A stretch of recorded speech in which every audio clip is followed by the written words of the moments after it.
Melasma facial. Ewan ko kung para sa 300. Yung parang noon. Ano ang binili ko sa noon nakaraan? Hello, hello! Good day mga sisim!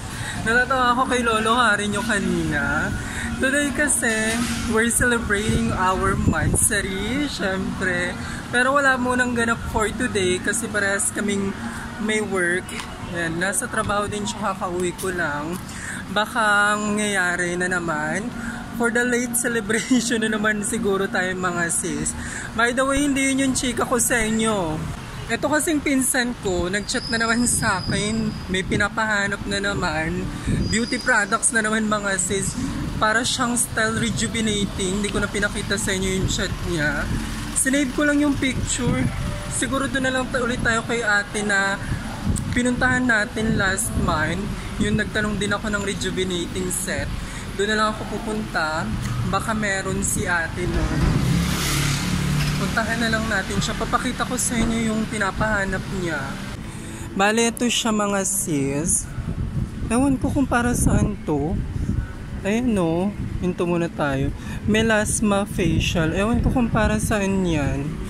Lakad na lang muna tayo. Doon na tayo sa loob. Titingin. Tignan natin kay ate kung meron siya. Ayan. Ay.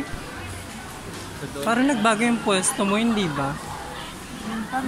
Dito, tanong natin kay... Eto, ang dami niya kasi mga set dito mga sis, oh.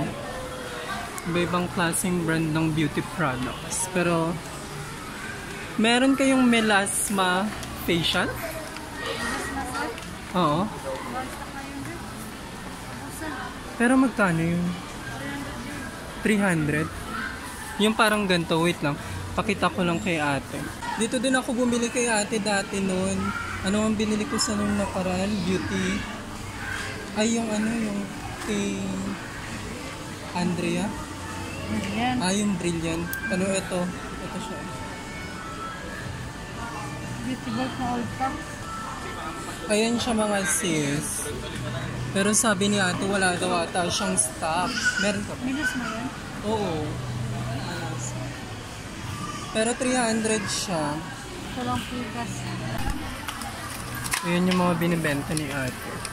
Maganda siya. Puro mga pampaputi. Yung mga mahilig gumamit mag-rejuve. Alin? Ang dami niya dito ng tinda. Ito may ino-offer siya sa akin. Hindi, kulay blue siya. Baka mamaya pagalitan ako nun eh. O, diba? Ang dami. Kung gusto nyo gumanda pa, gumamit na din kayo nito mga sis. Sarap na naman tayo gumagamit nyo. Wala silang stock. Iba pala yung sinasabi ko. Wala pa daw sila nun. May tinuturo siya pero hindi ko alam kung yun yung pinapahanap ng pinsan ko. Sabihin na lang muna natin. Mamaya mali yung binili natin. Sayang yung pera.